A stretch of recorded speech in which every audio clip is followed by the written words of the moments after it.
তাহলে দুটো তড়িতাদান Q1 আর Q2 ধরেছি। কুলম্ব বলেছিল এদের মধ্যে আকর্ষণ বা বিকর্ষণ বল, আকর্ষণ বা বিকর্ষণ বল এই দুটি আধানের গুণফলের সঙ্গে সমানুপাতিক এবং এই দুটি আধানের মধ্যে দূরত্বের বর্গের ব্যস্তানুপাতিক হয়। দূরত্বের বর্গের, দূরত্বটা যদি r ধরে নিই তার বর্গ r², তার কি হবে? ব্যস্তানুপাতিক হবে। ঠিক আছে, এইটা থেকে একটা সূত্র হলো, সেটা হচ্ছে F Baresius Q1 Q2 by r²। ঠিক আছে, এই হলো সূত্র। এটা কুলম্ব বলে গিয়েছিল। এবার এখানে একটা ধ্রুবক ধরে নেবে, যে ধ্রুবকটা তোমার কে। কুলম্বের সূত্রটা আমরা করলাম। কুলম্বের সূত্রের পরে তো এবারে আমরা করব বিভব পার্থক্য। ধরো এটা ট্রান্সফরমার, এটা তোমার বাড়ির 220 ভোল্টের লাইন। এই যে দুটোর মধ্যে বিভব মানে যে ভোল্টেজ ডিফারেন্স, সেটাকেই বলে বিভব পার্থক্য। সেটাকে কি বলে? বিভব পার্থক্য। দেখো একটু তুমি চাপো, তুমি ঢোকো, আমার এখানটা ফাঁকা চাই। দুটি সমজাতীয় বা বিপরীত তড়িৎগ্রস্ত বস্তুর মধ্যে বিভবের পার্থক্যকেই বলে বিভব পার্থক্য। তাহলে এই বিভব পার্থক্য আমরা আরেকটা ভাবে জানতে পারি। তড়িৎ বিভব পার্থক্য আমরা আরেক ভাবে জানতে পারি। এই বিভব পার্থক্যের ধারণা থেকেই আমরা পরে আরো অন্য কিছু জানবো। এবারে আমরা আসছি তড়িৎ বিভব। বিভব পার্থক্যের পরে আসছি তড়িৎ বিভব। বলেছে অসীম দূরত্ব থেকে কোন একক পজিটিভ চার্জকে, কোন একক ধনাত্মক আধানকে কোথায় আনতে? অসীম দূরত্ব থেকে তড়িৎ ক্ষেত্রের মধ্যে আনতে যে পরিমাণ বল প্রয়োগ করতে হয় তাকেই, বা যে পরিমাণ বল বললাম, যে পরিমাণ কার্য করতে হয় তাকেই বলে ওই বিন্দুর তড়িৎ বিভব। তাকেই বলে ওই বিন্দুর তড়িৎ বিভব। বুঝতে পারলে?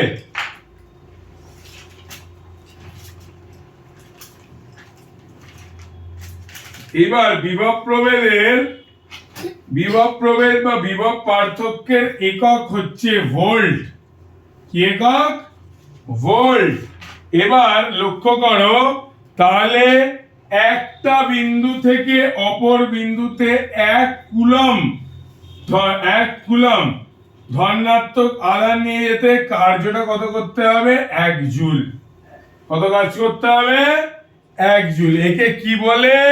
একে বলে 1 ভোল্ট। তাহলে 1 ভোল্ট কাকে বলে? 1 কুলম্ব আধানকে 1 জুল কার্য করলে, 1 কুলম্ব আধানকে কি করলে? 1 জুল কার্য করলে এক বিন্দু থেকে অপর বিন্দুতে আসে। একে কি বলে? 1 ভোল্ট। এবার দেখো, তাহলে আবার 1 ভোল্টের সংজ্ঞাটা বলছি। 1 ভোল্টের সংজ্ঞাটা হলো যে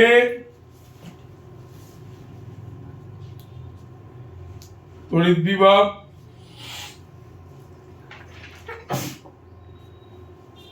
বলছে যে একটি বিন্দু থেকে অপর বিন্দুতে 1 কুলম্ব ধনাত্মক আধানকে নিয়ে যেতে যদি 1 জুল কার্য করতে হয়, তাহলে ওই দুই বিন্দুর মধ্যে বিভব প্রভেদ 1 ভোল্ট।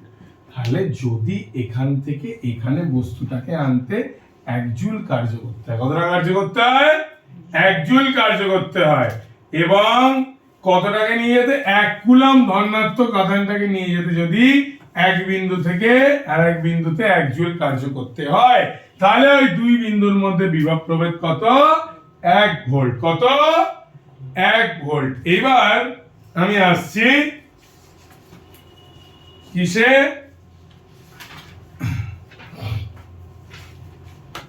তড়িৎ বিভব বিভব প্রভেদ হয়ে গেল। এবারে আমি আসবো তড়িৎ চালক বল। তড়িৎ চালক বল কি, বা ইএমএফ, ইলেকট্রোম্যাগনেটিক ফোর্স, যার প্রভাবে তড়িৎ বর্তনীর কোন অংশে রাসায়নিক শক্তি অন্য শক্তিতে রূপান্তরিত হয়ে বিভব পার্থক্য সৃষ্টি করে, তাকেই বলে তড়িৎ চালক বল। যে যার প্রভাবে তড়িৎ বর্তনীর কোন অংশে রাসায়নিক শক্তি অন্য শক্তিতে রূপান্তরিত হয়ে কি সৃষ্টি করে, বিভব পার্থক্য সৃষ্টি করে, তাকে কি বলে, তড়িৎ চালক বল। আর একটু ভালো করে বলি, তড়িৎ চালক বলের উৎস কি, ডায়নামো। ডায়নামোতে তো রাসায়নিক বিক্রিয়াই হচ্ছে ব্যাটারির ভিতরে। সেই রাসায়নিক বিক্রিয়া হলে কি হচ্ছে, সেই রাসায়নিক বিক্রিয়াটা হওয়ার পর একটা তড়িৎ শক্তি তৈরি হচ্ছে। সেই তড়িৎ শক্তিটা কি করছে, এক প্রান্ত থেকে আরেক প্রান্তে কি সৃষ্টি করছে, বিভব পার্থক্য সৃষ্টি করছে। এবার ধরো কোন কোষের তড়িৎ চালক বল, কোষ মানে নর্মাল যে কোষ তোমরা দেখো, ব্যাটারি 1.5 ভোল্টের ব্যাটারি, সেই ব্যাটারি 1.5 ভোল্ট, তড়িৎ চালক বল 1.5 ভোল্ট বলতে কি বুঝবো, কি বুঝবো, যে ওই ব্যাটারির দুটো পয়েন্ট, তো একটা পয়েন্ট থেকে আরেকটা পয়েন্টে কতটাকে, একটা পয়েন্ট থেকে আরেকটা পয়েন্টে 1 কুলম, কি কতটা, 1 কুলম তড়িতাদানকে আনতে গেলে কতটা কার্য করতে হয়, 1.5 জুল কার্য করতে হয়। কতটা কার্য করতে হয়, 1.5 জুল কার্য করতে হয়। যদি ওই ব্যাটারির, যদি কোন কোষটির ধনাত্মক মেরু থেকে ঋণাত্মক মেরুতে 1 কুলম তড়িতাদানকে আনতে 1.5 জুল কাজ করতে হয়, তাহলে ওই কোষের তড়িৎ চালক বল কত হয়, 1.5 ভোল্ট হয়। কত হয়, 1.5 ভোল্ট হয়। তাহলে কোন কোষের তড়িৎ চালক বল 1.5 ভোল্ট বলতে কি বোঝো, সেটা বুঝলে, এটা দেয় পরীক্ষা। এইবারে এই তড়িৎ চালক বল আর বিভব পার্থক্যের মধ্যে পার্থক্য কি, এটা আগে খুব আসতো, আমরা মাধ্যমিক পরীক্ষা দিয়েছি। এখন যেহেতু এটা অনেক এসে গেছে আর আসে না। তড়িৎ চালক বল আর পোটেনশিয়াল ডিফারেন্স বা বিভব প্রভেদ এর মধ্যে পার্থক্য দেখো ভালো করে। যে বলেছে, এক সেকেন্ড একটু টাইম দাও।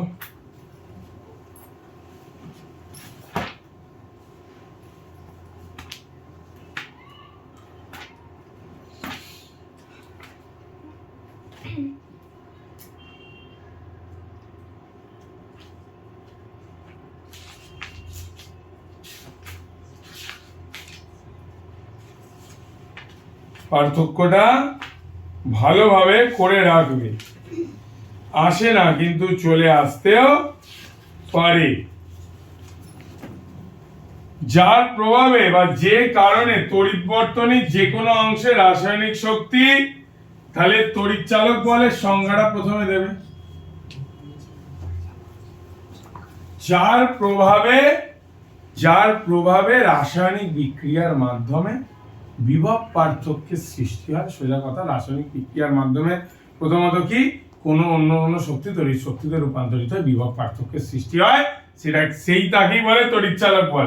আর বিভব পার্থক্য, দুটি পরিবাহীর মধ্যে, তড়িৎদ্বার দুটির মধ্যে বিভবের পার্থক্যকে বলে বিভব পার্থক্য। প্রথম পার্থক্য হয়ে গেল সংজ্ঞা, দ্বিতীয় পার্থক্য হয়ে গেল কেন সৃষ্টি হয়, রাসায়নিক শক্তি তড়িৎ শক্তিতে রূপান্তরিত হয় বলে তড়িৎ চালক বল সৃষ্টি হয়।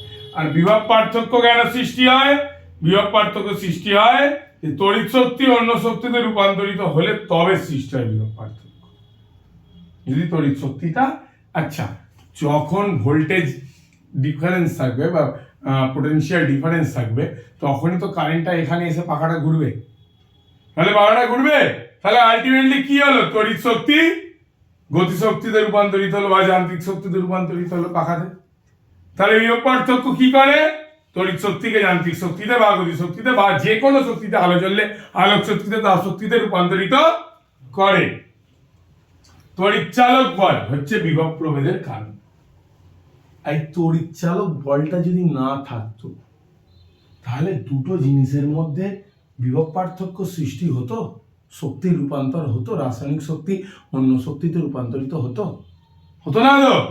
তাহলে যেহেতু রাসায়নিক শক্তি অন্য শক্তিতে রূপান্তরিত হতো না, না হলে তো ভোল্টেজ একই দুটো বিভব রয়ে যেত, তাহলে বিভব পার্থক্য সৃষ্টি হতো না। তাহলে তড়িৎচালক বল হলো বিভব প্রভেদের কারণ, আর বিভব প্রভেদ হলো তড়িৎচালক বলের ফল। তড়িৎচালক বলটা আছে বলেই বিভব প্রভেদটা সৃষ্টি হচ্ছে। ওই তড়িৎচালক বলটাই হচ্ছে এমন বল যা রাসায়নিক শক্তিকে বা অন্য কোনো শক্তিকে তড়িৎ শক্তিতে রূপান্তরিত করে বিভব প্রভেদের সৃষ্টি করে। বুঝতে পারলে?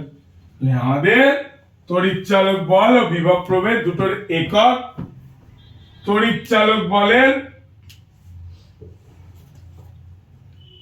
একক আর বিভব প্রভেদের একক পড়ে রাখবে। একটা সম্পর্ক যেটা বলে রাখি সেটা হচ্ছে 1 কুলম্ব সমান 3 × 10⁹ ESU।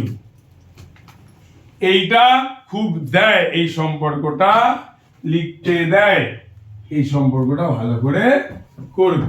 এবার নেক্সট যে জিনিসটা সেটা হচ্ছে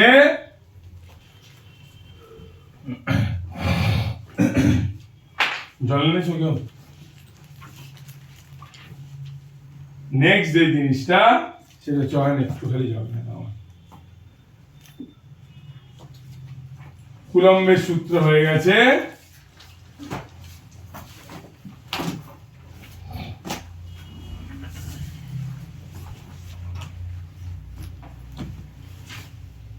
এবারে আমরা আসবো ওহমের সূত্র। তড়িৎ প্রবাহ মাত্রা থেকে কিছু অঙ্ক দেয়, সেই অঙ্কগুলো সলভ হয় কিসে? এই Q = I × T ফর্মুলা দিয়ে। Q = I × T ফর্মুলা দিয়ে। ধরো তোমাকে বললো যে 3 অ্যাম্পিয়ার প্রবাহ মাত্রা 10 মিনিট ধরে চললে মোট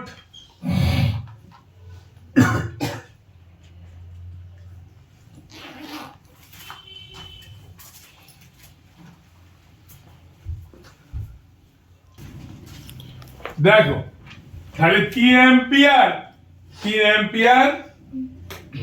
প্রবাহ মাত্রা কত? 10 মিনিট ধরে যদি চলে তাহলে তড়িৎ আধান কতটা হবে? কিউটা হচ্ছে তড়িৎ আধানের পরিমাণ, আইটা হচ্ছে কি?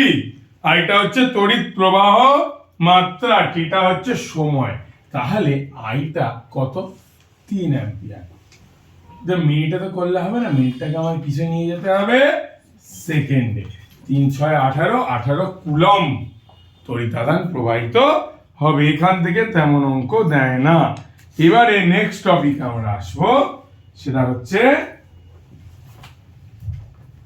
তড়িৎচালক বল আর একটা জিনিস আছে অভ্যন্তরীণ রোধ, এই দুটোর মধ্যে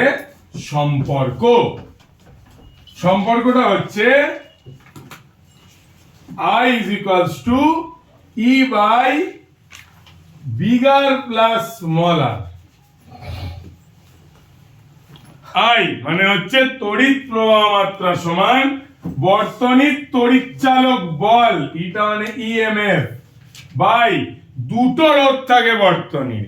একটা নরমাল রোধ, যেটা রোধ হয় তোমরা জানো রেজিস্ট্যান্স, মানে যখন তড়িৎ প্রবাহিত হয় সেই তড়িৎ প্রবাহের বিরুদ্ধে সৃষ্ট বাধাকে বলে রোধ। আর একটা থাকে বর্তনীর অভ্যন্তরীণ রোধ। সেই অভ্যন্তরীণ রোধকে আমরা ডিনোট করেছি স্মল আর দিয়ে, আর বড় যে তড়িৎ কোষের যে সেলের রোধ, সেই সেলের রোধকে ডিনোট করেছি কি দিয়ে? বিগ আর দিয়ে। এটা হচ্ছে এদের সম্পর্ক। এবার এই সম্পর্ক দিয়ে আমরা অঙ্ক করি। অঙ্কটা অনেক ইম্পর্টেন্ট অঙ্ক এখান থেকে আসে। দেখো তোমাদের একটা অঙ্ক আগে বলে দিই।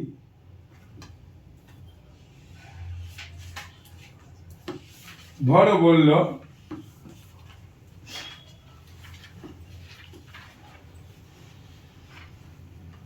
সেটা অঙ্ক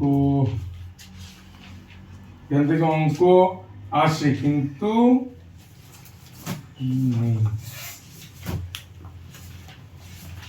দাঁড়া এটা সবাইকে খুব ইম্পর্টেন্ট অঙ্ক আসে এখান থেকে। এই যে সূত্রটা বোর্ডে টোকা আছে,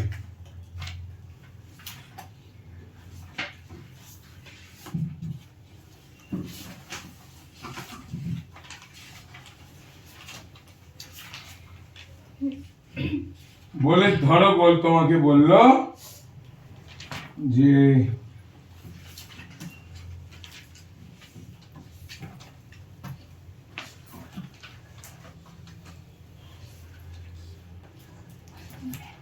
বলছে কোন তড়িৎ কোষকে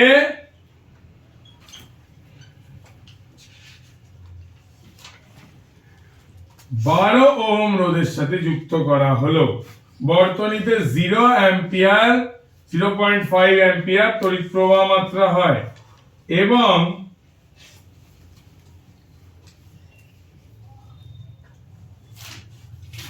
অঙ্ক মাধ্যমিকে আসে না, একটু অন্য ধরনের অঙ্ক আসে।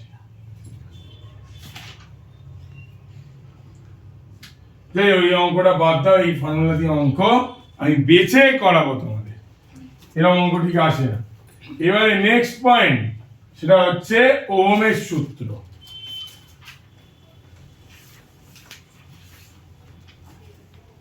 ওহমের সূত্র ভালো করে আবার দেখে নাও যে ওহম কি বলে গিয়েছিল। ওহম বলে গিয়েছিল যে উষ্ণতা উপাদান ও অন্যান্য ভৌত অবস্থা এক থাকলে উষ্ণতা উপাদান ও অন্যান্য ভৌত অবস্থা যদি অপরিবর্তিত থাকে, কি থাকে? অপরিবর্তিত থাকে, তাহলে কোন পরিবাহীর মধ্যেকার দুই প্রান্তের বিভব প্রভেদ তার কিসের সাথে সমানুপাতিক? তড়িৎ প্রবাহ মাত্রার সাথে সমানুপাতিক। দুই প্রান্তের বিভব প্রভেদ তড়িৎ প্রবাহ মাত্রার সাথে সমানুপাতিক।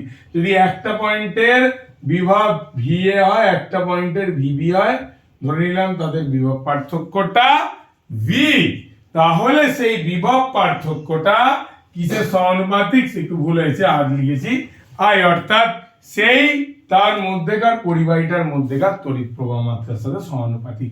তাহলে এখানে একটা আমরা ধ্রুবক ধরি, সেটাকে বলে আর। আর কি ধরি? ধ্রুবক। আবার যেটা কিনা আমরা পরে জানতে পারি ওই আরটা ধ্রুবক কিনা, শুধু ওই আরটা ওই পরিবাহীর মধ্যেকার রোধ, রেজিস্ট্যান্স। তাহলে কোন পরিবাহীর দুই প্রান্তের বিভব পার্থক্য পরিবাহীর মধ্যেকার তড়িৎ প্রবাহের অনুপাতটাকেই কি বলে? আইটা যদি ওদিকে যায়, আয়ার এর সাথে গুণ থেকে ওদিকে গিয়ে কি হয়ে যাবে? ভাগ হয়ে যাবে। এই দুটোর অনুপাতকেই বলে রোধ, এই দুটোর অনুপাতকেই বলে পরিবাহীর রোধ। এই রোধকে, আচ্ছা, এই রোধ থেকে এই ওহমীয় পরিবাহী নিয়ে পড়তে হবে। ওহমীয় পরিবাহী, এটা হয় অওহমীয়, একটা হয় অর্ধ পরিবাহী। অওহমীয় পরিবাহীর মধ্যে অর্ধ অওহমীয় পরিবাহীর মধ্যে পড়ে কারা কারা? জার্মেনিয়াম, সিলিকন, ফিলামেন্ট যুক্ত বাল্ব ইত্যাদি ইত্যাদি। ওহমের সূত্রে কি বললো? ওহম বলে গেল যে আমার যদি ধরো এটা যদি বিভব পার্থক্য, এটা যদি তড়িৎ প্রবাহ মাত্রা হয়, ওহম বলে গেল যে দুজন সমানুপাতিক। সমানুপাতিক মানে যখন ভি বাড়বে তখন আইও বাড়বে, যখন ভি বাড়বে তখন আইও বাড়বে। এটা এক থাকলে এটাও এক, এটা দুই হলে এটাও দুই, এটা তিন হলে এটাও তিন, এইরকম ভাবে একটা গ্রাফ হবে। বাট যারা অঅহমীয় পরিবাহী তাদের মধ্যে পার্থক্যটা হচ্ছে তারা এই জিনিসটা মেনে চলে না। তাদের মধ্যে কি, তাদের মধ্যে আইভি এই লেখচিত্রটা মূলবিন্দুগামী হয় না, অন্য ধরনের হয়। তাদের সব সময় বিভব পার্থক্য বা তড়িৎ প্রবাহ মাত্রা একটা বাড়লে অন্যটা যে বাড়বে সেটা হয় না, বা একটা বাড়লে অন্যটা সমান সমানুপাতে বাড়বে এটা হয় না। বলছে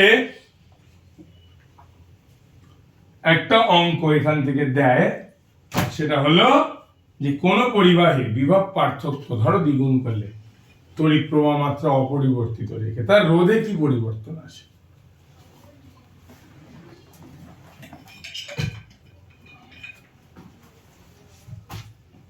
যদি কোন পরিবাহীর রোধ অপর একটি পরিবাহীর দ্বিগুণ, ধরো একটা পরিবাহীর রোধ যা ধরো রোধ আর অপর পরিবাহীর রোধ 2R, কত 2R তোমাকে দিয়ে দিয়েছে, বলেছে যে পরিবাহী দুটির দুই প্রান্তের বিভব প্রভেদ সমান, তড়িৎ প্রবাহ মাত্রার অনুপাত কত।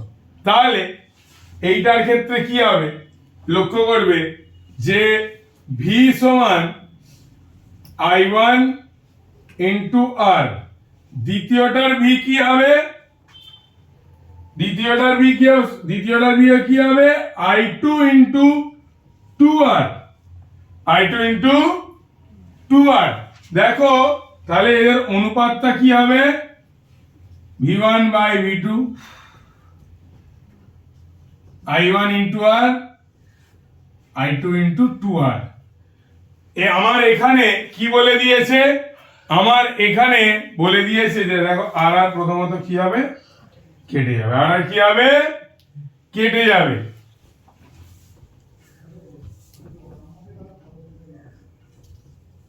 এটা হবে 1-2 পড়ে থাকবে, তাহলে তার দুটো তড়িৎ প্রবাহের অনুপাতটা কি হবে এইটা। অঙ্কগুলো ঠিক আগে আমাকে সিলেক্ট করে তারপর তোমাদের করানো উচিত। আগে সিলেক্ট করবো মিডিলে একবার করে, তারপর তোমাদের 6-7টা অঙ্ক এখান থেকে করাবো চলতড়িৎ থেকে পুরো।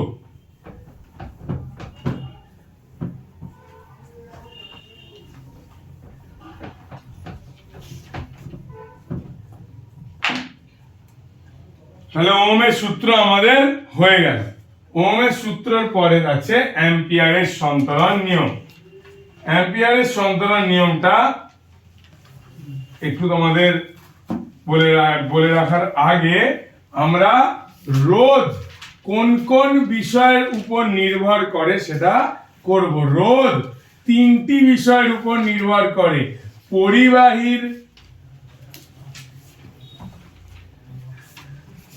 পরিবাহীর দৈর্ঘ্য, প্রস্থ, পরিবাহীর ক্ষেত্রফল, পরিবাহীর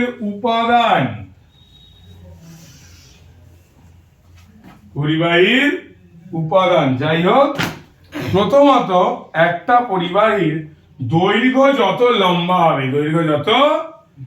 হবে, ধরো তোমার একটা পরিবাহী আছে, সেই পরিবাহীর মাঝখানে রোধ কি, রোধ সবসময় বাধা দেয়, তাহলে যত লম্বা দড়ি হবে তার বাধা দেওয়ার জন্য মাঝখানে লোক তত বেশি দাঁড়াতে পারবে। তাহলে একটা পরিবাহীর দৈর্ঘ্য যদি বেশি হয় তাহলে তার মধ্যে রোধ কি হবে, বেশি হবে। তাহলে দৈর্ঘ্যটা কি সমানুপাতিক পরিবাহী রোধের সাথে। প্রস্থটা কি, প্রস্থ মানে যে কতটা মিডিলে জায়গা আছে, কতটা চওড়া, তাহলে যত চওড়া বেশি হবে কারেন্ট তত হু করে বেরোতে পারবে তো মাঝখান দিয়ে, তাহলে এটার সাথে কিন্তু ব্যস্তানুপাতিক। সেই জন্য পরিবাহীর দৈর্ঘ্যকে যদি আমি এল করি তাহলে আর সমানুপাতিক এল, বাট যদি ব্রেথ মানে প্রস্থকে যদি বি ধরি তাহলে আর এর সাথে বি কি ইনভার্সলি ভ্যারি করে, অর্থাৎ ব্যস্তানুপাতিক। এবারে পরিবাহীর ক্ষেত্রফল যত বাড়বে পরিবাহীর রোধও কি হবে? তাহলে প্রস্থ যত বাড়লো পরিবাহীর প্রবাহ, তড়িৎ প্রবাহ তত তাড়াতাড়ি যেতে লাগলো। তড়িৎ প্রবাহ তাড়াতাড়ি যাচ্ছে মানে রোধ কি হচ্ছে? কমছে। ক্ষেত্রফল যত বাড়লো মানে পুরো টোটাল ক্ষেত্রফলটা যত বাড়লো তড়িৎ প্রবাহ মাত্রা তত কি হবে? ফাস্ট হবে। তার মানে রোধ তত কমবে। রোধ তত কি হবে? কমবে। এইবার লাস্ট যেটা সেটা হচ্ছে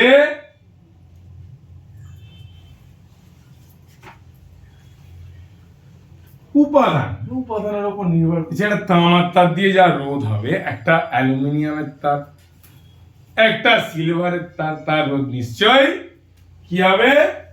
আলাদা হবে। এইবার নেক্সট জিনিস যেটা আসছে সেটা হচ্ছে রোধাঙ্ক।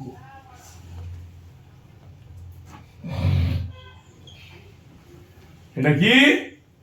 রোধাঙ্ক। এই রোধাঙ্কটা আসে এই ফর্মুলা দুটো থেকে।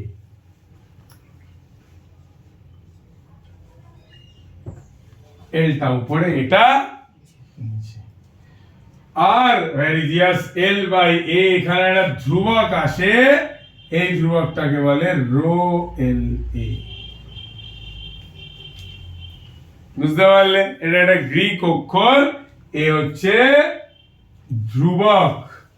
কি ধ্রুবক? সমানুপাতিক ধ্রুবক। আপেক্ষিক রোধ কাকে বলে? যদি আপেক্ষিক রোধ কাকে বলে? যদি কোনো পরিবাহীর দৈর্ঘ্য একক ও ক্ষেত্রফল একক হয়, অর্থাৎ একক দৈর্ঘ্য ও একক ক্ষেত্রফল বিশিষ্ট পরিবাহীর মধ্যে দিয়ে, অর্থাৎ একক দৈর্ঘ্য ও একক ক্ষেত্রফল বিশিষ্ট বা প্রস্থচ্ছেদ যুক্ত, প্রস্থচ্ছেদে এটাকে চিহ্নিত করেছে, ব্রেকটাকে আর ধরেনি। বুঝতে পারলি? আমি দেখ, যত চড়া হবে ক্ষেত্রফল কি হয় তত বাড়বে। ওই জন্য দৈর্ঘ্যের পরে এরা প্রস্থচ্ছেদ ধরেছে, এরা প্রস্থটাকে আর ধরেনি। কি ধরেছে? প্রস্থচ্ছেদ। ওই জন্য এই জিনিসটাকে বাদ দিয়েছে। আমি লিখেছিলাম তোদের বোঝানোর জন্য। তাহলে যদি কোন পরিবাহীর দৈর্ঘ্য যদি একক ও প্রস্থচ্ছেদ একক হয়, অর্থাৎ একক প্রস্থচ্ছেদ ও একক দৈর্ঘ্যযুক্ত পরিবাহীর মধ্য দিয়ে এর পরিবাহীর মধ্যে পরিবাহীর মধ্যে যতটা রোধ থাকে সেই রোধটাকেই ওই পরিবাহীটির উপাদানটির রোধাঙ্ক বলে। ওই পরিবাহীটির উপাদানটির কি বলে? রোধাঙ্ক। যখন এল আর এ অর্থাৎ প্রস্থচ্ছেদ ও দৈর্ঘ্য একক হয়ে যায় তখন তার মধ্যেকার রোধটা হয় রোধাঙ্ক। এককটা আসে সিমেন্স দিয়ে, এটাকে বর্ণনা করা হয়। পরিবাহিতাঙ্ক হচ্ছে এই রোধাঙ্কের অনন্য। এই তামার রোধাঙ্ক যদি বলে 1.6 into 10 to the power -6 ohm বলতে কি বোঝো? যারা অ্যাটেনশন দিয়ে শুনছো না তারা কিন্তু বাড়ি চলে যেতে পারো। বুঝতে পারলে? আমি এই পড়াটা আমি জানি সবাই লিখতে পারবে না, ক্ষমতা নেই, কিন্তু যারা শুনছে তাদের শুনতে দাও, বা আমি পড়াচ্ছি আমার ভালো করে পড়াতে দাও।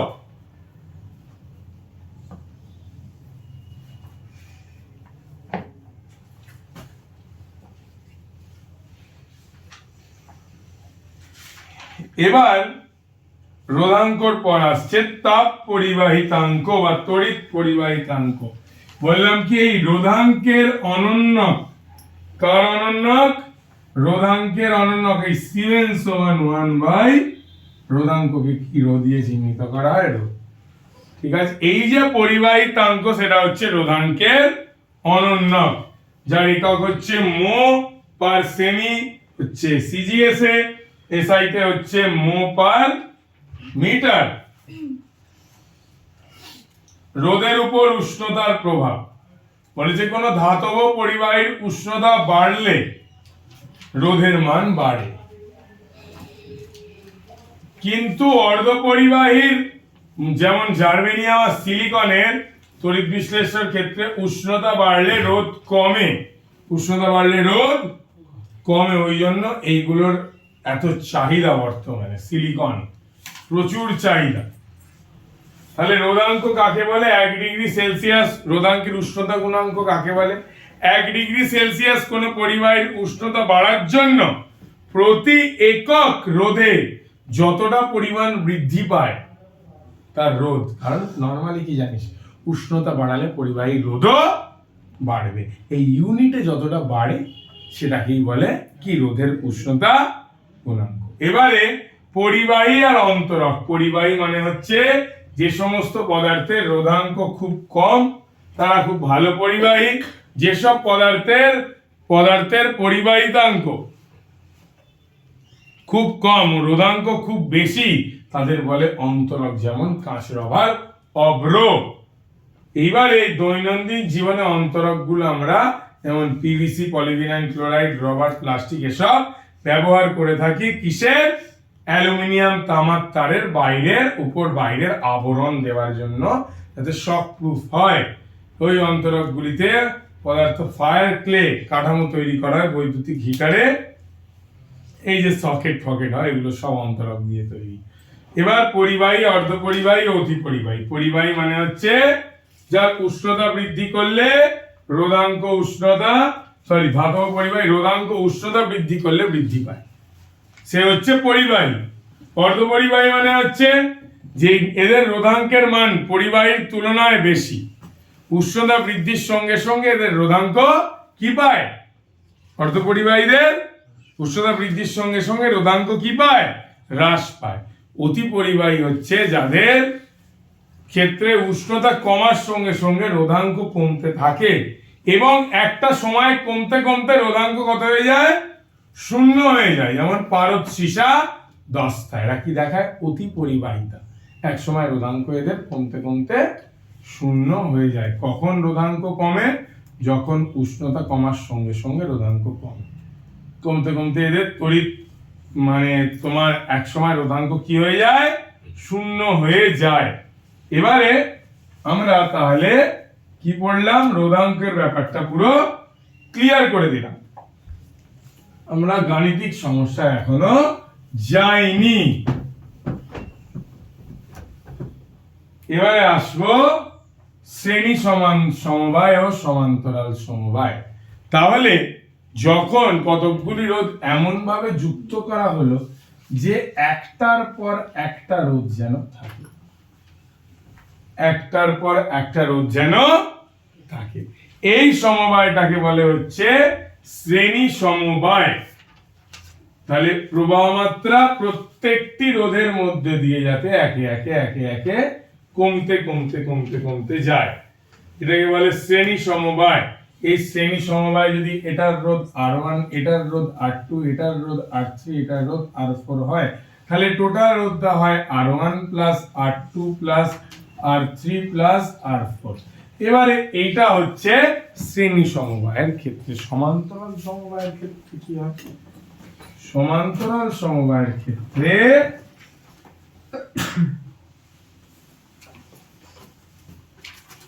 কি হয় যে R1 R2 R3 R1 R2 R3, এই যে রোধটা আছে, এই যে রোধটা আছে, এখানে তিনটে রোধ এমন ভাবে যুক্ত যে প্রত্যেকটির এক প্রান্ত একটি বিন্দুতে এবং অপর প্রান্তগুলি অন্য বিন্দুতে যুক্ত হয়েছে, অর্থাৎ প্রতিটি রোধের বিভব প্রভেদ অভিন্ন এবং মূল তড়িৎ প্রবাহ মাত্রাগুলি এদের তিনজনের মধ্যে কি হয়? বিভাজিত হয়। কি হয়? বিভাজিত হয়। ও সমান্তরাল সমবায় রোধগুলির মধ্য দিয়ে প্রবাহ মাত্রার মান আলাদা হয়, কিন্তু প্রতিটি রোধের প্রান্তীয় বিভব প্রভেদ সমান হয়। তাহলে এটা যদি R1 R2 R3 হয়, তাহলে 1/br সমান 1/R1 plus R2 plus R3 হবে। হলো, এটা হচ্ছে সমান্তরাল সমবায়ের ক্ষেত্রে। তাহলে তোমাকে যদি বলে, আমি তোমাকে রোধ দিলাম, এই তুল্য রোধটা বার করতে দিলাম। আরটাকে কি বলা হয়? তুল্য রোধ। আরটাকে কি বলা হয়? তুল্য রোধ। ওকে,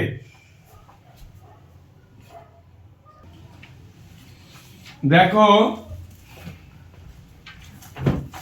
শ্রেণী সমবায়, সমান্তরাল সমবায় কাকে বলে লিখতে আসা, পার্থক্য আসা, এগুলো তো করতে হবে। তার থেকে যেটা বেশি ইম্পর্টেন্ট সেটা হচ্ছে এটা থেকে অঙ্ক আসে। কি অঙ্ক? তোমাকে ধরো বললো যে 2 ওহম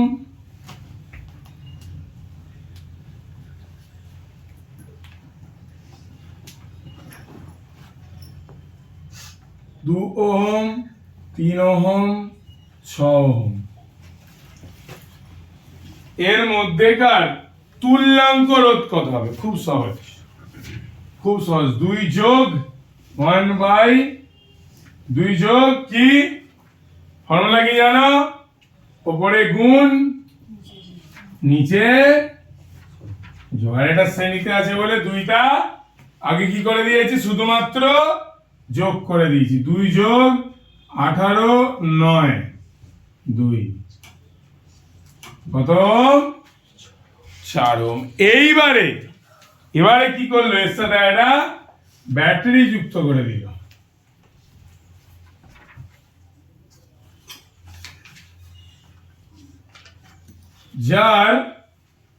যার তড়িৎ চালক বল কত? 6 ভোল্ট। কত ভোল্ট?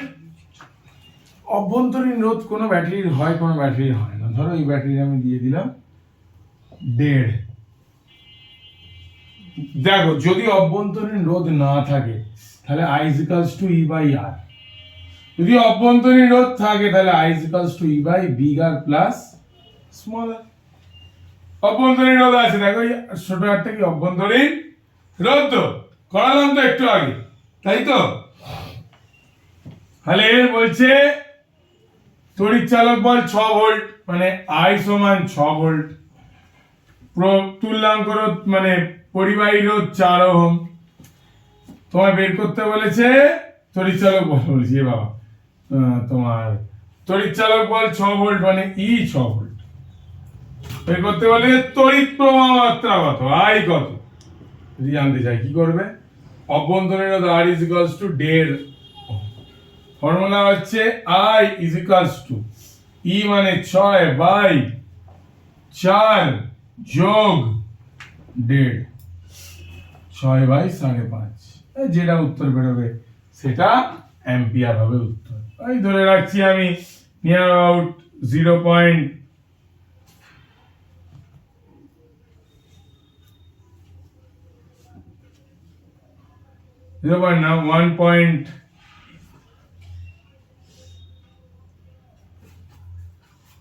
সামথিং কিছু একটা হবে, ঠিক 1 থেকে বেশি হবে, এটা উত্তর হবে। এই অঙ্কগুলো এইভাবে করতে হয়। এই অঙ্ক এইভাবে দেয়। আরো অঙ্ক দেয়, আর যে অঙ্ক দেয় সেটা হলো কি? ধরো একই উপাদানের সমান দৈর্ঘ্য বিশিষ্ট দুটি তার আছে, এদের একটির ব্যাসার্ধ অপরটির ব্যাসার্ধের দ্বিগুণ, দুটি তারের রোধের অনুপাত কত? তাহলে L দুজনেরই দৈর্ঘ্য কত? দুটো তারেরই পরিবাহীর দৈর্ঘ্য কত? L। দুটো পরিবাহীর দৈর্ঘ্য L, অর্থাৎ দৈর্ঘ্য সমান একটির ব্যাসার্ধ অন্যটির দ্বিগুণ। তাহলে একটির ব্যাসার্ধ R হলে অন্যটির ব্যাসার্ধ 2R।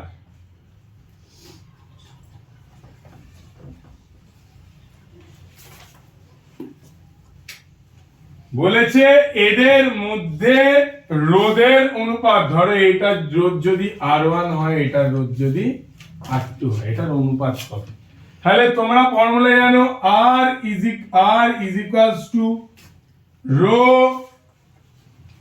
rho L/R।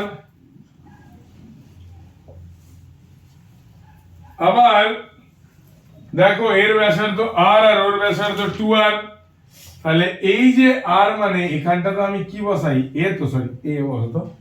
A মানে কি? প্রস্থচ্ছেদের সরি প্রস্থচ্ছেদের কি ক্ষেত্রফল। এবারে তার নিশ্চয়ই গোল হয়, তার কি হয়, তাহলে সেই গোল জিনিসের ব্যাসার্ধ যদি কি হয় আর হয়, তাহলে এর ক্ষেত্রফল কত হবে পাই আর স্কয়ার প্রথমটা, দ্বিতীয়টা কি হবে এল বাই পাই 2r স্কয়ার, যেহেতু ওর ব্যাসার্ধ কি ব্যাসার্ধ দ্বিগুণ, তাহলে দুজনের অনুপাত হবে r1 বাই r2 সমান rho L by pi r square, আর এটা rho L by pi 2 square কত 4r স্কয়ার। তাহলে ভাগ থেকে গুণ হলে কি হবে উল্টে যাবে।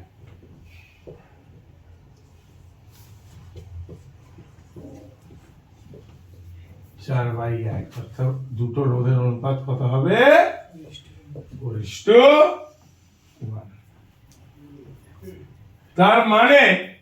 তার মানে দেখো কোন পরিবাহীর যদি আমি ব্যাসার্ধ দ্বিগুণ করি রোধ কগুণ হবে, দেখো 4 গুণ।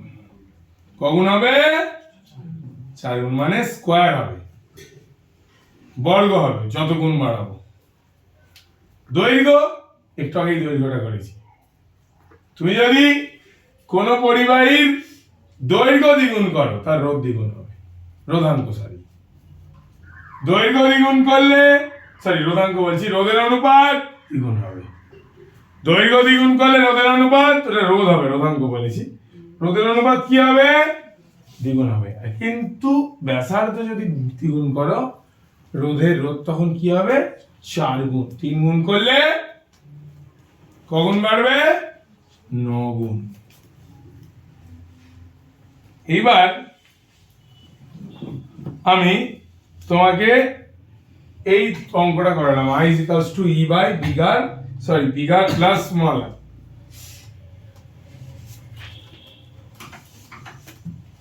ধরো একটা আমি অঙ্ক দিলাম, অঙ্কটা এইরকম হলো,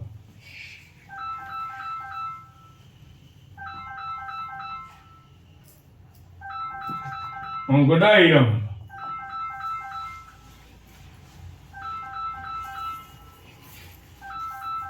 এটা হলো 6 ওহম, এটা হলো 4 ওহম, এটা 3 ওহম, এখানে চার্জটা হচ্ছে 5.4 ভোল্ট।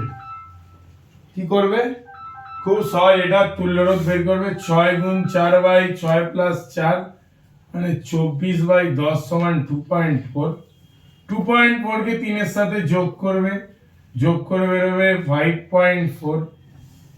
এবারে তোমরা জানো যখন অভ্যন্তরীণ রোধ থাকে না তখন I = E by R, E হচ্ছে কত 5.4 তড়িৎচালক বল, আর R হচ্ছে কত ওটা 5.4, তাহলে তড়িৎ প্রবাহ মাত্রা কত হবে 1 অ্যাম্পিয়ার। এই অঙ্কগুলোতে যাতে কোনো সমস্যা না হয় সেই জন্য বারবার করাচ্ছি, ছবি দিয়ে একটা অঙ্ক বহুদিন আসেনি, ধরো চলে এলো, অনেক স্কুলগুলোতে দেয়, আমি কিন্তু ম্যাথমেটিক্যাল প্রবলেম গুলো কভার করে যাচ্ছি। ধরো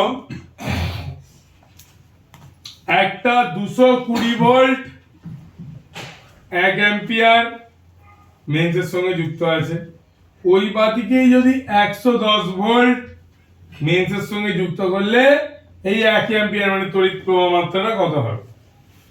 তাহলে দেখো তোমরা ফর্মুলা জানো, V = IR, V = IR, Vita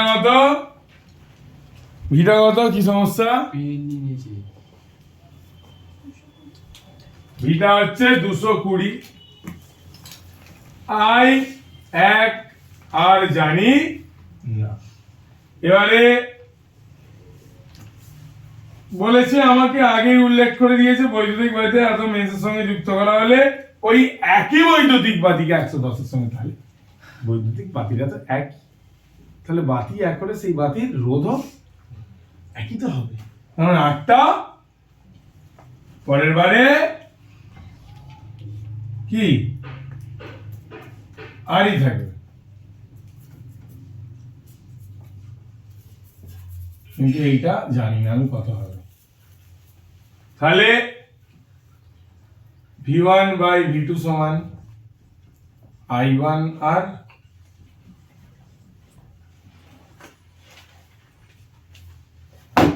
by I2 R.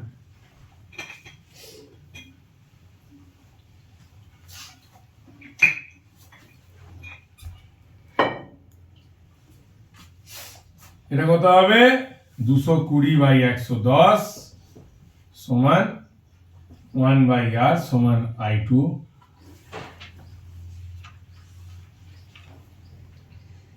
Into আর আর কেটে যাবে, এটা কেটে 2, এখানে কোনাকুনি কিছু নেই মানে দেখো দেখো তাহলে 1 বাই I2 সমান 2, তাহলে I2 সমান কি হবে 1/2,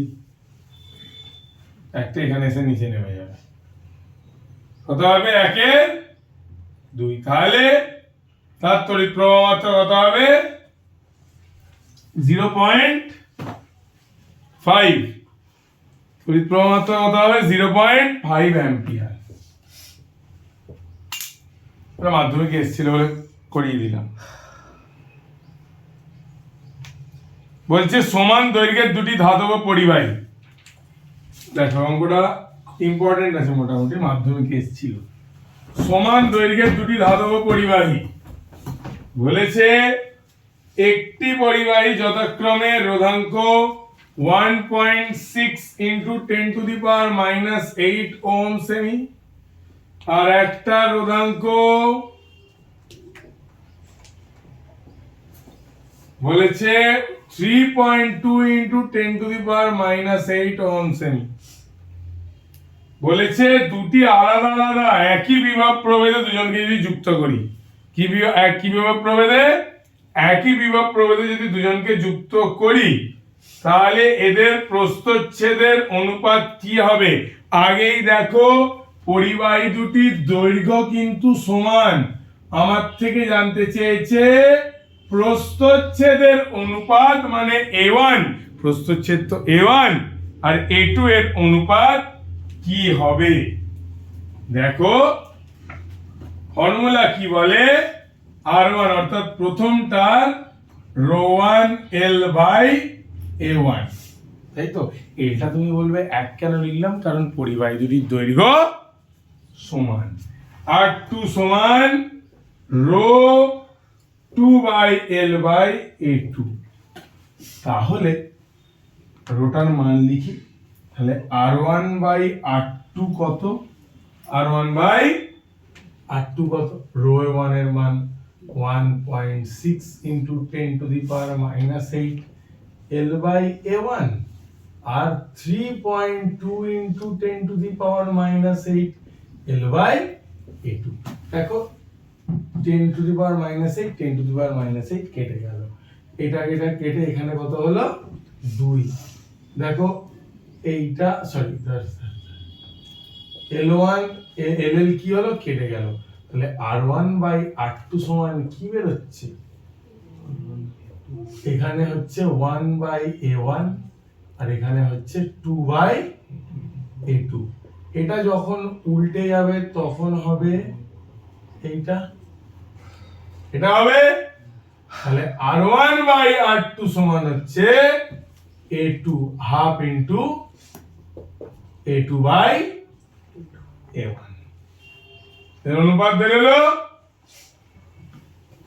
বলে যে প্রস্থচ্ছেদের অনুপাত কি হবে, কিসের অনুপাত, প্রস্থচ্ছেদের অনুপাত কি হবে। তাহলে উভয় ক্ষেত্রে আমাকে লাস্টে বলে দিয়েছিল যে দুটিকে আলাদাভাবে একই বিভব প্রভেদে যুক্ত করা হয়েছে, তাহলে একই বিভব প্রভেদে যুক্ত করা হলে এদের রোধ কি হবে, সমান হবে। রোধ কি হবে, তাহলে R1 R2 টা কত হয়ে গেল 1, R1 R2 টা কত হয়ে গেল, যাতে উপরের আর নিচেরটা যদি এক হয়ে যায় কেটে কুটে সেই কত হয়ে যায়, একই তো হয়। তাহলে R1 R2 টা কত হয়ে গেল 1, তাহলে এদের মধ্যেকার অনুপাতটা কি হবে? A2 বাই A1 সমান 1-এর 2টা এদিকে আসবে, কত হয়ে যাবে? 2-এর 1। তার মানে A1 is to A2, A1 এর সাথে কি আছে? 1, A2 এর সাথে কি আছে? 1 is to 2। যত গাণিতিক মোটামুটি সূত্রর অঙ্ক আছে আমি মোটামুটি কভার করার চেষ্টা করলাম। এবারে আমি আসব তাপীয় ফল সংক্রান্ত জুলের সূত্র। এই যে দেখছো জুলের সূত্র এই আসবো। তাহলে আমি গ্রাফ করিয়ে দিয়েছি, গাণিতিক সমস্যা করিয়ে দিলাম কিছু। আমার বাকি আছে অ্যাম্পিয়ার আর ফ্যারাডে আর জুল, এই তিনজনের সূত্র, গৃহস্থালির বর্তনী, তার গাণিতিক সমস্যা, তড়িৎ চুম্বক। এরপর হবে আইনীয় সমযোজী বন্ধন।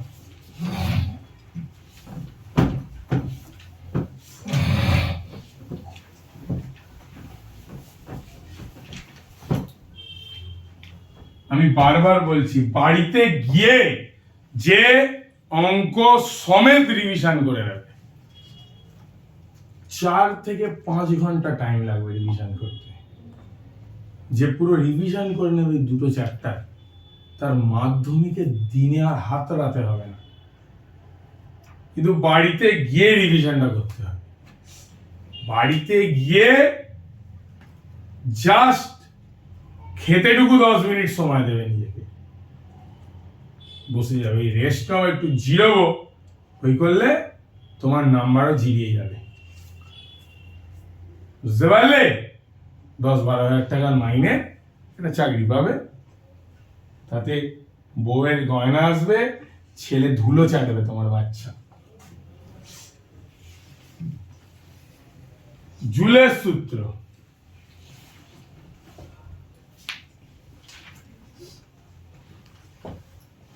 কিসের সূত্র?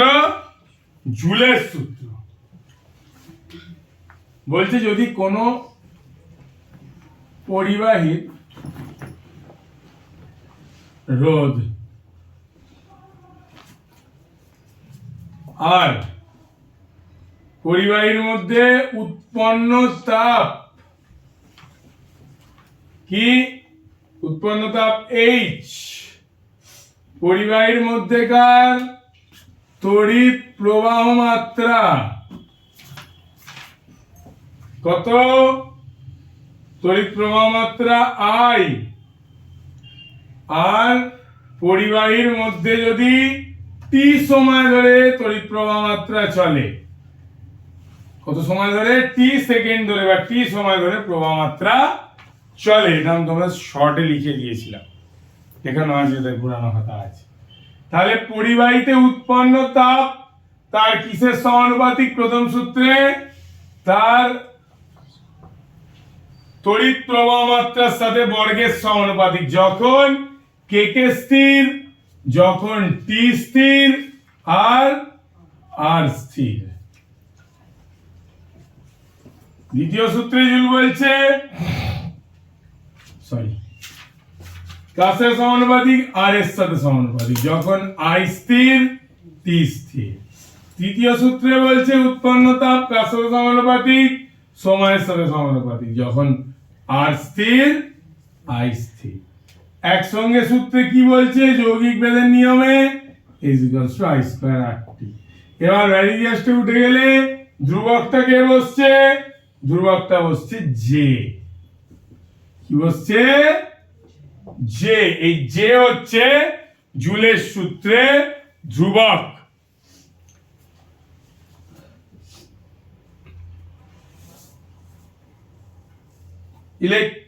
ইলেকট্রিক ইস্ত্রি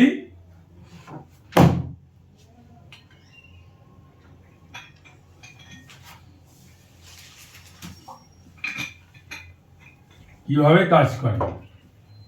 ইলেকট্রিক ইস্ত্রির ভিতরে এইরকম নাইক্রোম তারের কুণ্ডলী পাকানো থাকে। এই নাইক্রোম তার প্রচুর উষ্ণতা ধরে রাখতে পারে, কারণ এর কি বেশি? রোধাঙ্ক বা রোধ বেশি খুব।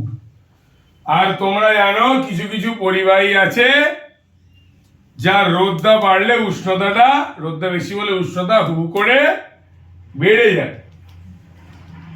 কুণ্ডলী জড়ানো থাকে, তার চারিদিকে অভ্র অর্থাৎ কুপরিবাহীর আস্তরণ দেয়া থাকে বৈদ্যুতিক শক লাগার হাত থেকে বাঁচানোর জন্য। নাইক্রোম তারের রোধাঙ্ক বেশি বলে কুণ্ডলীটির রোধ বেশি হয়, এবং রোধ যখন বেশি হবে, জুলের দ্বিতীয় সূত্র কি বলে? রোধ যখন বেশি হবে অর্থাৎ H সমানুপাতিক R, মানে রোধ বাড়লে পরিবাহীতে উৎপন্ন তাপও কি হবে? বাড়বে। জুলের কোন সূত্র বলছে? দ্বিতীয় সূত্র বলছে বাড়বে। এই জুলের সূত্রের উপরই এর কার্যনীতি।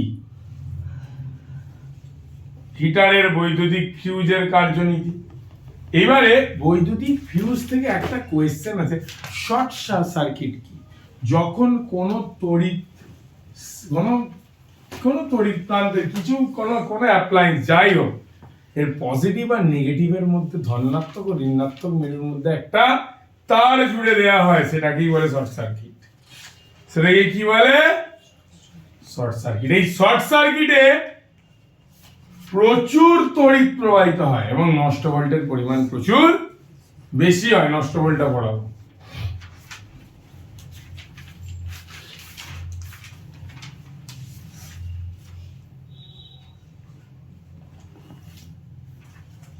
এইবার সলিনয়েডটা দেখবে তড়িৎ আবেশ। আমি যেটা বলেছিলাম, জুলের সূত্রটা আমার হয়ে গেল।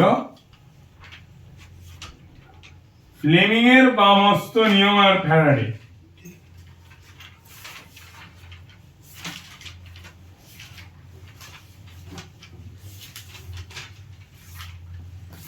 এখানে একটা জিনিস আছে, ফ্লেমিং এর বামহস্ত নিয়ম বলছে বাম হাতের কি তর্জনী কোনটা? এটা। মধ্যমা কোনটা? এইটা। আর বৃদ্ধাঙ্গুলি কোনটা? এটা। পরস্পরের সমকোণে রাখলে প্রসারিত করলে যদি তর্জনী চৌম্বক ক্ষেত্রের দিক নির্দেশ করবে, তড়িৎ প্রবাহ মাত্রা নির্দেশ করবে মধ্যমা, আর বৃদ্ধাঙ্গুলি নির্দেশ করে পরিবাহীর গতির অভিমুখ। এটা মুখস্থ করবে জলের মতো। অ্যাম্পিয়ারের সন্তরণ নিয়ম বলছে যদি কোনো তড়িৎবাহী তার বরাবর প্রবাহীর অভিমুখে হাত ছড়িয়ে সাঁতার কাটা যায়, তবে লোকটির বাম হাত যেদিকে থাকবে তড়িৎ চুম্বক শলাকার উত্তর মেরু সেই দিকে, এটা লোকটার বাম হাত, উত্তর মেরুটা চুম্বক শলাকার সেদিকে ঘুরে যাবে। এটাই হচ্ছে অ্যাম্পিয়ারের সন্তরণ নিয়ম। এবার এই বার্লো চক্র কি?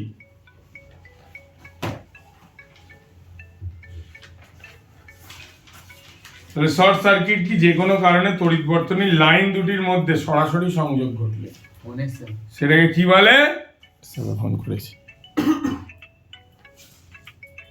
তাহলে দেখো, যদি কি হয়, ইলেকট্রিক হিটারে নাইট্রোম তার,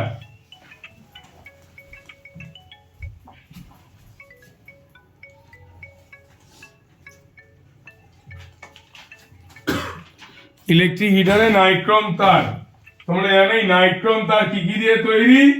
নিকেল, ক্রোমিয়াম।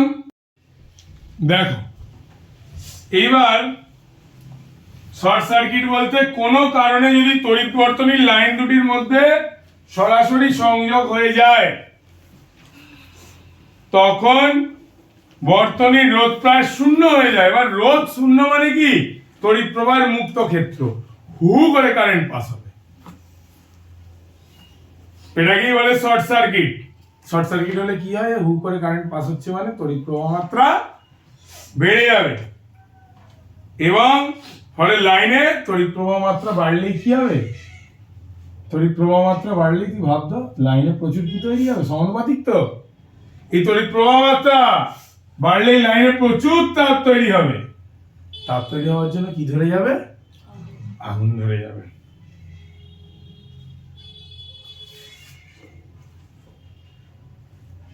এবারে আর একটা জিনিস আছে, সেটা হচ্ছে তড়িৎ ক্ষমতা। এই তড়িৎ ক্ষমতাটা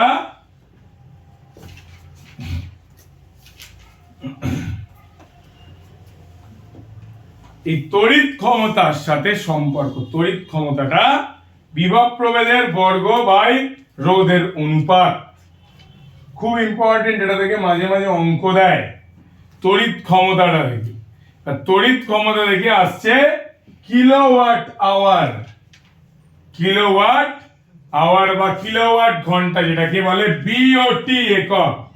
বলছি 1 কিলোওয়াট ক্ষমতা সম্পন্ন একটা যন্ত্র, তার কতটা, এই 1 কিলোওয়াট ক্ষমতা সম্পন্ন একটা যন্ত্র যদি 1 ঘন্টা চলে, তাহলে যতটা তড়িৎ শক্তি খরচ করে, আমি আবার বলছি, একটা 1 কিলোওয়াট যন্ত্র যদি 1 ঘন্টা চলে, তাহলে যতটা তড়িৎ শক্তি খরচ করে, সেই পরিমাণ তড়িৎ শক্তিকে 1 বিওটি বা 1 কিলোওয়াট আওয়ার বলে।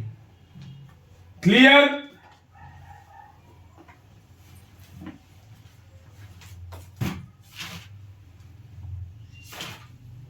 এবারে ধর কোন বৈদ্যুতিক বাতির গায়ে লেখা আছে 220 ভোল্ট 100 ওয়াট। এটা মানে কি বুঝলি? এটা মানে কি বুঝলি?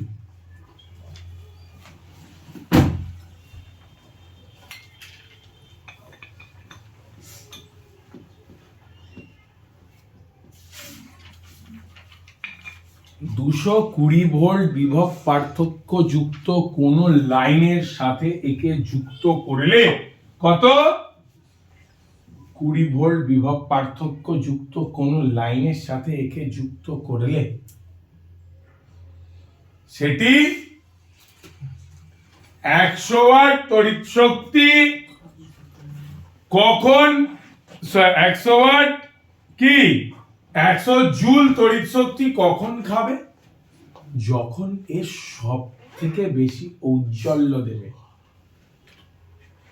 তাহলে 220 ভোল্ট বিভব পার্থক্য যুক্ত কোন লাইনের দুই প্রান্ত এর সাথে যুক্ত করলে প্রতি সেকেন্ডে কত জুল তড়িৎ শক্তি খরচ করবে? 100 জুল তড়িৎ শক্তি খরচ করবে এবং নিজের সর্বাধিক ঔজ্জ্বল্যে জ্বলবে।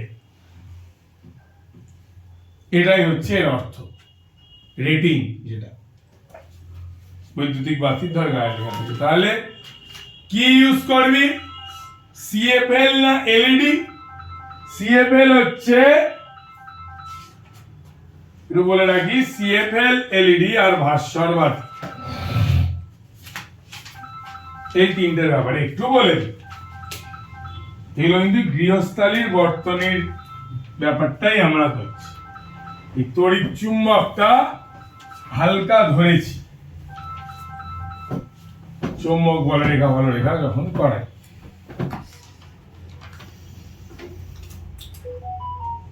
দেখ, ভাস্বর বাতি আর সিএফএল আর এলইডি। ভাস্বর বাতি জেনে রাখবি ট্যাংস্টেন তার দিয়ে তৈরি।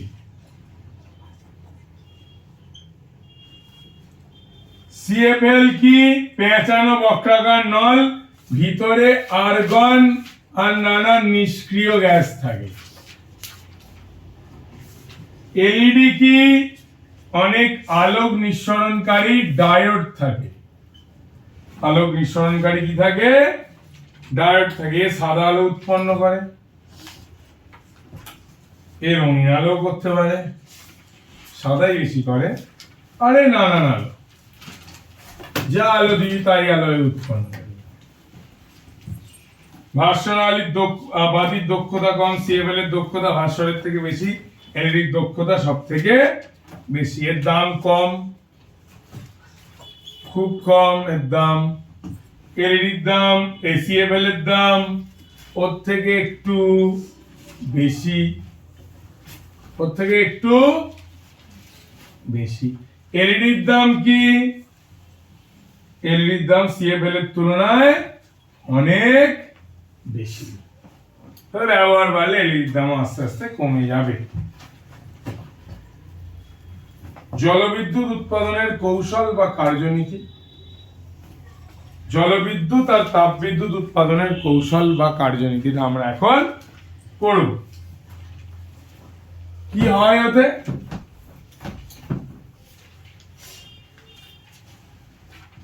ওতে হয় হচ্ছে উচ্চ গতি সম্পন্ন জলপ্রবাহের মধ্যে একটা কি রাখা হয়, বাঁধ করে রাখা হয়, এখানে জলগুলো এসে জমা হয়।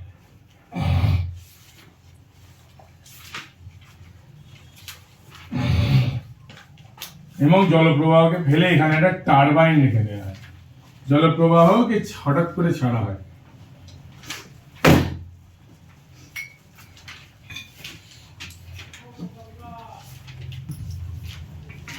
বৃহস্পতিবার কাজী এবং টারবাইনটা কি করে, ঘোরে। টারবাইনটা কি করে, জলটা নামলে ঘোরে। এই ঘোরার ফলে কি হয়, জলাধারে জল আটকে স্থিতিশক্তি টারবাইনটা ঘোরে এবং এই ঘোরার ফলে এই যে গতিশক্তি সেটা তড়িৎ শক্তিতে রূপান্তরিত হয়। ঠিক এক জিনিস ঘটে তাপবিদ্যুৎ তৈরিতে। ওই যে স্টিমটা, ওই স্টিমটা একদম উচ্চ চাপে উপরে পাঠানো হয়। যে কয়লাটা কেন লাগে জানি, জলটাকে ফোটানোর জন্য। জলটাকে ফোটানোর জন্য কয়লা লাগে। জলটা ফুটে উপরে উঠলো, বাষ্প, বাষ্প উঠে ঘনীভূত স্টিম জলের উষ্ণতা বৃদ্ধি করে, উচ্চ চাপের স্টিমে পরিণত হয়। ফলে একটা চক্রকে, টারবাইনকে, রোটেটরটা ঘোরাতে থাকে। পড়বি, এটা ব্যাখ্যামূলক পুরোটা পড়ে মুখস্থ করবি কিভাবে হয়। কপাল ভালো থাকলে এটা পরীক্ষায় লিখতে দেয়।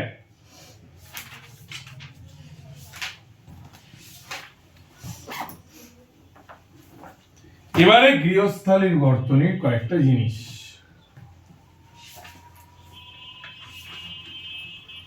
সেটা করার আগে তোদের অঙ্ক দেখাবো কয়েকটা, গৃহস্থালির বর্তনীর অঙ্ক।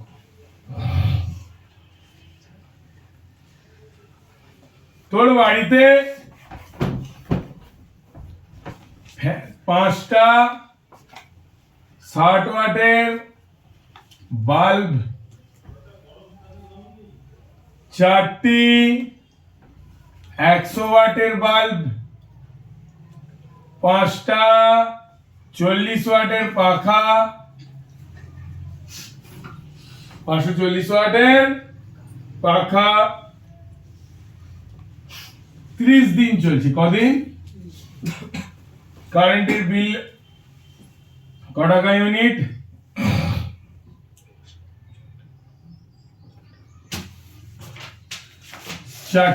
7 টাকা।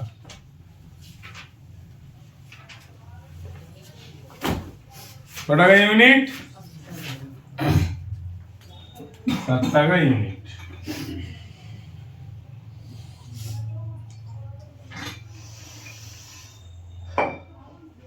বলছে যে টোটাল কত তড়িৎ শক্তি ব্যয়িত হবে। 30 ইন্টু মাস 5 গুণ 60, 5 গুণ 60, তারপর 4 গুণ 100, 5 গুণ 40। এটা প্রতিদিনের। হ্যাঁ, ধর এটা চলে 3 ঘন্টা, এটা চলে 4 ঘন্টা, এটা চলে 6 ঘন্টা।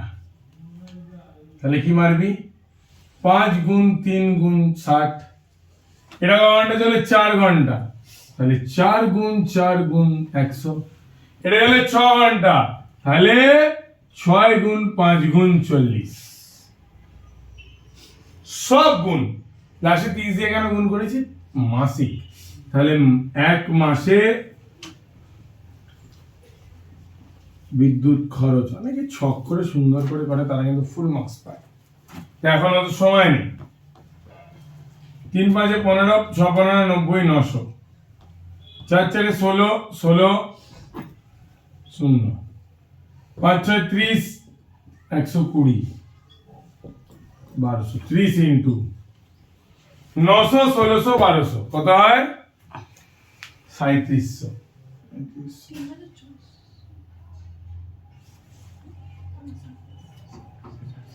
3700 323 1 3 3 9 9 2 11 এত কত এত তোমার কি ওয়াট এই ওয়াটকে তুমি যদি 1000 দিয়ে ভাগ করে দাও তাহলে তুমি কি পাবে কিলোওয়াট বা বিওটি ঠিক আছে এত কিলোওয়াট অনেক কি এইসে দেয় ঈশ্বর দেয় না এই হবে না দিলে হবে 111 ইউনিট কারেন্ট পড়বে তাহলে 1 ইউনিট কারেন্ট খরচ 7 টাকা 111 ইউনিট কারেন্ট খরচ 7 × 111 সমান 777 টাকা এই অঙ্ক আমার বিশ্বাস এখানে থাকা বসে থাকা প্রত্যেকটা ছেলে মেয়ে পরীক্ষা দিলে করতে পারবেই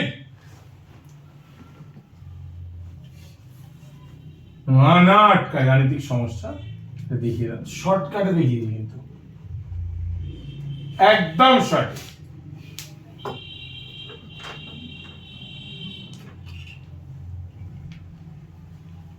এবারে আমরা দেখো প্রথম জিনিস হচ্ছে কোনটা সমযোজী যৌগ কোনটা তড়িৎযোজী যৌগ সমযোজী আর তড়িৎযোজী জেনে রাখবে তড়িৎযোজী যৌগেও সবসময় এদের ক্যাটায়ন আর অ্যানায়নের মাঝখানে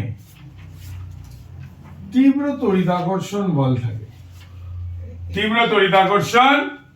থাকে সেই জন্য এরা খুব দৃঢ় হয় এদেরকে ভাঙতে প্রচুর শক্তি লাগে বাট সমযোজী যৌগে ঘটনাটা কি ঘটে সমযোজী যৌগ এই জিনিসটা হয় না সমযোজী যৌগ বা সমযোজী বন্ধনটা সমযোজী যৌগের যে বন্ধন হয় সেই বন্ধনগুলোকে অত কষ্ট করে ভাঙতে হয় না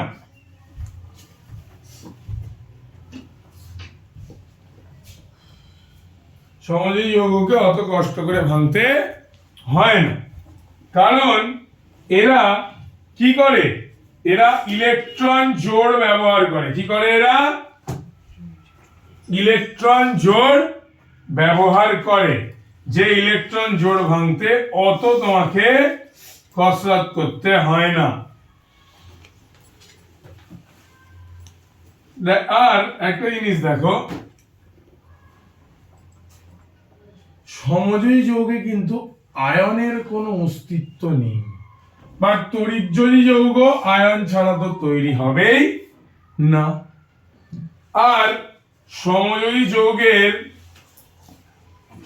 কি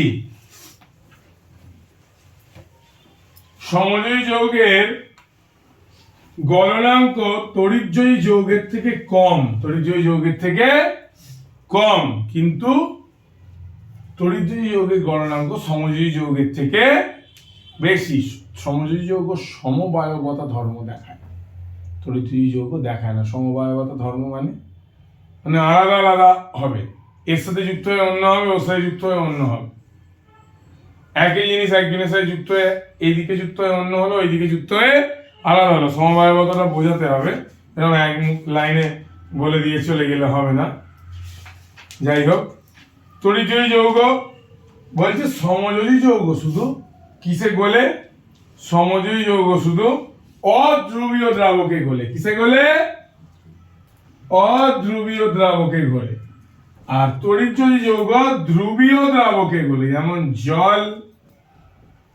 যেমন জল আর এখানে অধ্রুবীয় মানে হচ্ছে বেনজিন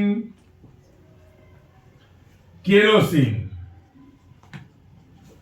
ইত্যাদি ইত্যাদি হলো সমযোজী যৌগ তিন ধরনের বন্ধন থাকে একটা হচ্ছে সমযোজী এক বন্ধন, সমযোজী এক বন্ধন, সমযোজী দ্বিবন্ধন, সমযোজী ত্রিবন্ধন। দেখো কয়েকটা সমযোজী এক বন্ধনের উদাহরণ যদি তুমি ধরতে চাও, তাহলে ধরো হাইড্রোজেন মানে যেটা হাইড্রোজেন গ্যাস, সমযোজী এক বন্ধন। সমযোজী দ্বিবন্ধন যদি ধরতে চাও, তাহলে তুমি দেখো অক্সিজেনের কার্বনের সাথে, যেটা হচ্ছে কার্বন ডাই অক্সাইড। ত্রিবন্ধন যদি দেখাতে চাও, তাহলে তুমি দেখো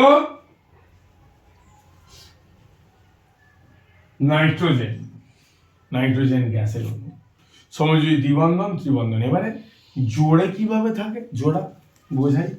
এই হাইড্রোজেনের কি, হাইড্রোজেন তো একটা থাকে, হ্যাঁ, পূর্ণতা বেঁধে গেলে কটা থাকে চাই, সেজন্য এই আর একটা নিয়ে চলে আসে, এর একটা দুজনে সমানভাবে ব্যবহার করতে থাকে, এই জন্য কি তৈরি হয়, এক বন্ধন। এইবার দেখো অক্সিজেনের কটা লাগে, লাস্ট কক্ষে দুটো লাগে। কটা লাগে, দুটো লাগে। অক্সিজেনের শেষ কক্ষে কটা লাগে, দুটো লাগে। এবারে কার্বন কি করে, কার্বনের আবার শেষ কক্ষে কটা লাগে, চারটে লাগে। কটা লাগে, তাহলে এই চারটে কার্বন ইউজ করলো, এর দুটো লাগে বলে অক্সিজেনও দুটো ইউজ করলো, এই অক্সিজেনও দুটো ইউজ করলো, ঘাটতি মিটে গেল। সেই জন্য এখানে কি হয়, সমযোজী দ্বিবন্ধন। ত্রিবন্ধন, এরও শেষ কক্ষে তিনটে লাগে, এরও শেষ কক্ষে তিনটে লাগে, সেই জন্য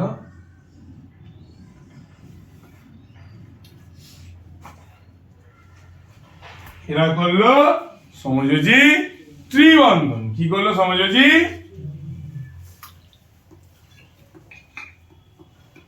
ত্রিবন্ধন।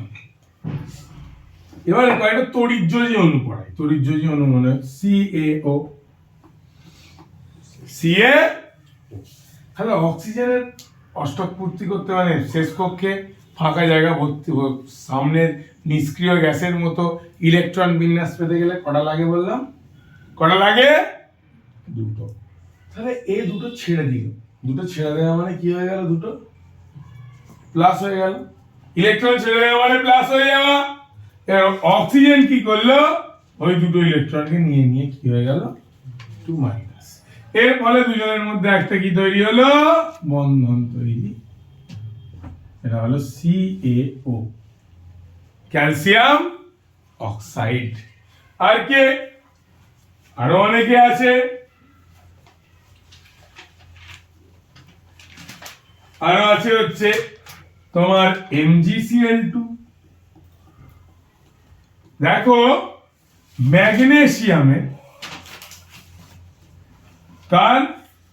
ম্যাগনেসিয়ামের, লাগে হচ্ছে শেষ কক্ষে দুটো। কটা প্রয়োজন, দুটো। বাট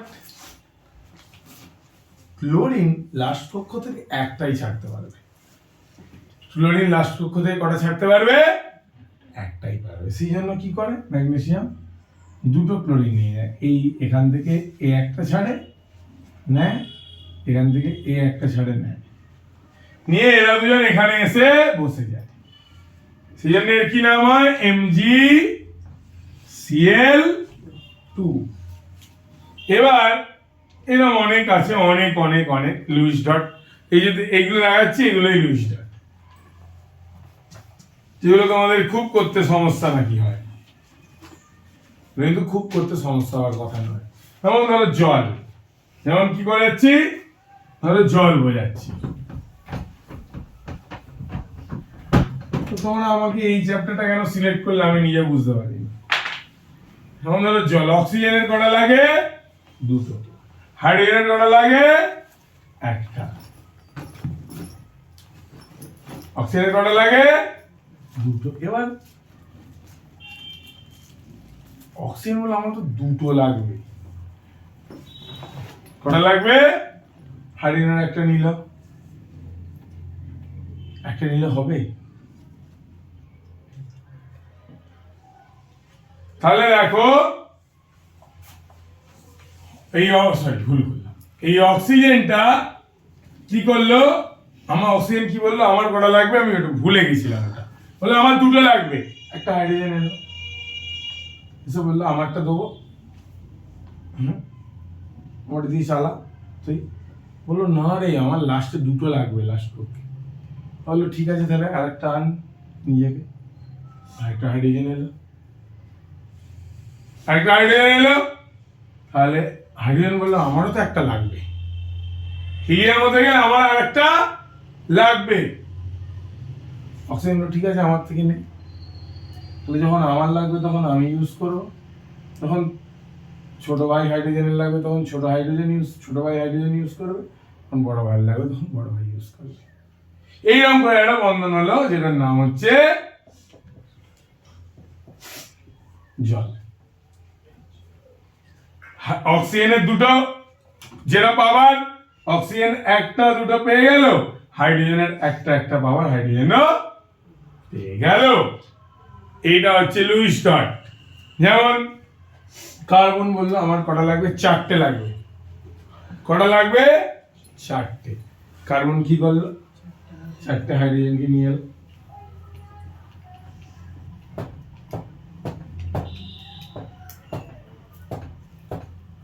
কার্বনের লাস্ট কক্ষে চারটে আছে, লাস্ট কক্ষে কার্বনকে কটা করতে হবে, আটটা। হাইড্রোজেনের লাস্ট কক্ষে আছে একটা, কটা করতে হবে, দুটো। হাইড্রোজেন নিল, হাইড্রোজেন চালালো, কার্বনের লাগলো, কার্বন চালালো, হলো। তাহলে এইভাবে কি হলো, সি এর চারটে হাত, চারটে হাতে চারটে হাইড্রোজেন, বুঝতে পারলি? এইভাবে লুইস ডট তৈরি হয়। তুই বলি এ তো সহজ লুইস ডট, এটা শক্ত লুইস ডট দেখান, দেখাচ্ছি অবশ্যই দেখান শক্ত লুইস ডট।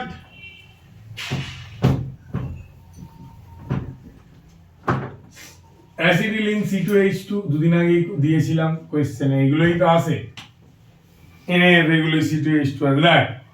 কার্বন কে, কার্বন, কার্বনে কটা লাগে, হ্যাঁ একটা হাইড্রোজেনকে পেল, কটা হাইড্রোজেনকে পেল, একটা হাইড্রোজেনকে কার্বন পেল। হ্যাঁ ওকে বললো ভাই তুই একটা দিচ্ছিস আমি একটা দিই, চল কাজ মেটা, তোর ভাই দাবি মিটে গেল, কাজ মেটা। এইদিকে আর একটা কার্বন ছিল, ও বললো ঠিক আছে একটা হাইড্রোজেন আয় তোকে দিচ্ছি, তুই তোর কাজ মেটা। কিন্তু কার্বনের এখনো চাহিদা আছে, ভাই আমার তিনটে তো আছে, একে একটা দিলে আমার লাস্ট পক্ষে তিনটে পড়ে থাকছে, কি করবো, ওকে নিয়ে কোথায় যাবো আমি? এই যা একটা কার্বন এলো, ওকে একটা হাইড্রোজেনকে দিয়েছে, ওর কটা পড়ে আছে লাস্ট পক্ষে, বলো ঠিক আছে চল তুই এভাবে চালা,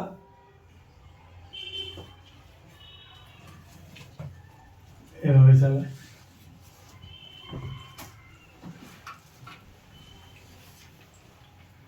বুঝতে পারলি? এটা ঠিক কভার ক্লিয়ার হবে, ভালো করে দেখবি। যখন শেষ কক্ষের কটা লাগে টোটাল, শেষ কক্ষে এইটা একটু ভুল হয়েছে, শেষ কক্ষের কটা লাগে, আটটা, কটা লাগে দেখ, আটটা হয়েছে কি হয়েছে, কার্বনের আটটা, একটা হয়েছে,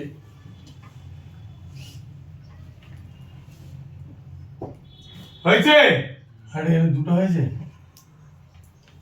ঝামেলা মিটেছে। তাহলে এখানে সিঙ্গেল বন্ড হলো হাইড্রোজেনের সাথে, এখানে কার্বনের সাথে ট্রিপল বন্ড, সিঙ্গেল বন্ড হয়ে গেল লুইসটা। কি হলো, নাম কি হলো, অ্যাসিডিলিন C2H2। কি নাম হলো, অ্যাসিডিলিন C2H2। আর কে, আর ইথিলিন C2H4। কি হবে, কিছু নয়, সিঙ্গেল বন্ডের জায়গায় ডবল বন্ড, কিছু হলো, দেখ হাইড্রোজেন আছে, হাইড্রোজেন আছে, হাইড্রোজেন আছে, হাইড্রোজেন আছে, কার্বন আছে, কার্বন আছে। কার্বনকে বললো হাইড্রোজেন, এখানে একটা দিল, কার্বন একটা দিল, হাইড্রোজেন একটা দিল, হাইড্রোজেন ঠিক হয়ে গেল। কার্বনের থেকে হাইড্রোজেন একটা নিল, হাইড্রোজেন ঠিক হয়ে গেল। এখানে কার্বন এই হাইড্রোজেনকে একটা দিল, এই হাইড্রোজেনকে একটা দিল, হাইড্রোজেনের চলে গেল, হাইড্রোজেন চলে গেল। কার্বন বলল যে দুটো তো আমি পেয়ে গেছি, দুটো দুদিকে পেয়ে গেছি, তাহলে আমি এখানে সিঙ্গেল আমার এই দুটো পড়ে আছে, এই দুটোর কটা লাগবে? আরো দুটো লাগবে। তাহলে কত হয়েছে? 1 2 3 4 5 6, কটা করতে হবে আমার? 8টা। তাহলে এখানেও একটা এরকম হয়ে পড়েছিল, বললো ঠিক আছে।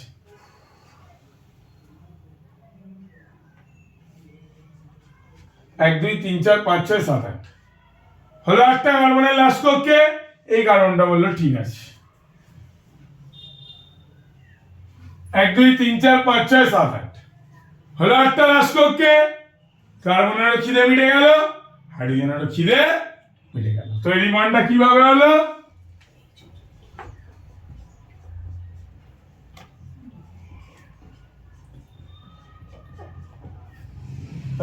Ethylene C2H4। আর কি চাই? আর যদি একটা হয় দেখাচ্ছি। তাহলে আসল টার্গেট হচ্ছে অষ্টক পূর্তি। আসল টার্গেট কি? অষ্টক পূর্তি। ধর C2H6 বললো, CHCl3, C2H4 হলো, বা C2H6 দেখাবো। এটা হেভি হেভি হেভি। C2H6 দেখ, এটা তোরা নিজেরা পেরে যাবি। হ্যাঁ, কি হবে? একটা বন্ধ চলে যাবে, এখানে একটা হাইড্রোজেন চলে আসবে, এখানে একটা হাইড্রোজেন চলে আসবে, হয়ে গেল C2H6। তাহলে এবার লুইস ডট পারবি তো? একদম কিচ্ছু নেই লুইস ডট, কিচ্ছু নেই, নাথিং। CHCl3 কি আছে? এরও কিচ্ছু নেই।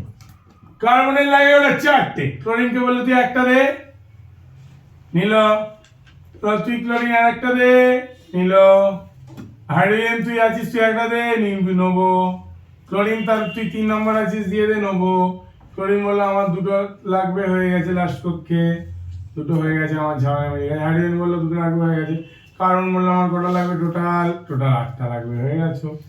এবার তাহলে হলো CCl Cl HCl CHCl3 হয়ে গেল।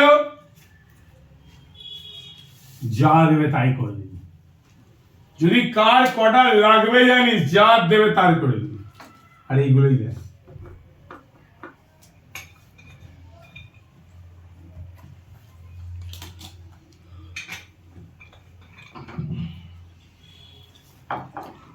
এতটাই থাকবে, পুরো লুইস ডট কভার করে দিলাম।